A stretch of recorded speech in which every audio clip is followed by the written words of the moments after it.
diagnosed with multiple symptom atrophy, terminal, for 4 years, now re-diagnosed with FND.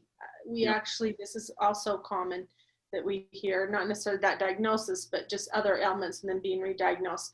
How do you talk to your family and others after that type of change, you know, in diagnosis? It's a really difficult one, and I really feel for that person, because so they're talking about MSA, which is a type of or rarer type of Parkinson's type of disease, and as the person said, usually it's limited life expectancy.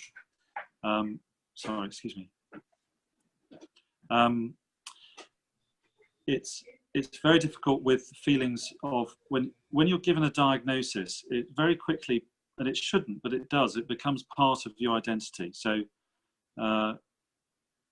whether you like it or not, I think, you know, if you get epilepsy or MS, I would become John with MS, or, you know, and one tries to avoid that, but it does become part of you. And then when someone says, actually, we were wrong, there's a whole load of things happen. First of all, you think, how could people feel very angry that the diagnosis was wrong and they were told about that? They feel guilty. They feel that they've been telling people a lie, you know, even though they shouldn't feel guilty. Mm-hmm.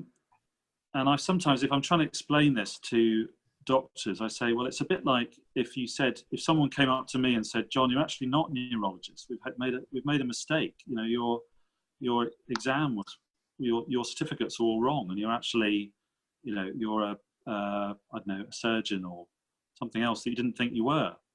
It might not necessarily be any worse. It's just different, and I would be very disturbed by that feeling of not being the person or not having the condition I thought I had. So I think that person needs a lot of time to get used to their new diagnosis. It's much better to have FND than it is to have MSA overall, although FND can be just as awful as MSA, but at least it has the potential for improvement. I have patients like that who've been, you know, they've been really pleased to receive a new diagnosis, but also felt very angry and with the fact that it wasn't considered in the first place. This is one of the things I'm quite keen to get across to neurologists, that they have to, because neurologists are usually worried about making the error in the other way. They sort of don't want to miss what they see as a disease in someone with and call it a functional disorder. But it's bad to make an error whichever direction you do it in, and it harms people. So all the best for that. I think another thing to kind of keep in mind is that, you know, the patient, really, despite whatever diagnosis they got, that level of disability or suffering, you know, that part didn't change, even though the diagnosis did.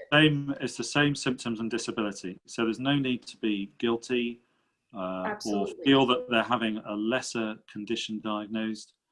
Ultimately, what I hope happens, and I go through this a lot with patients, is that initially they feel very upset that they're having what they perceive as a genuine diagnosis taken away, and they've been giving this thing that people haven't heard of and can't see it on a scan. Is that even a real thing? When it goes well, I had a lady recently who carried a diagnosis of MS for 10 years or longer, and I think she does have MS, but we were able to talk about the fact she also had FND, and she got to the point in physiotherapy where the physio said, I think your ankle's a bit weak. I think that ankle weakness is your MS rather than your FND. And she found herself being disappointed that it was the MS and not the FND. She was hoping that the ankle weakness was the FND. And we talked about how that was a good sign that she was seeing her FND as a positive thing. It was something that had the potential for improvement, rather than that people's initial reaction, which is, what is this thing? You know, is it even a real thing? You know?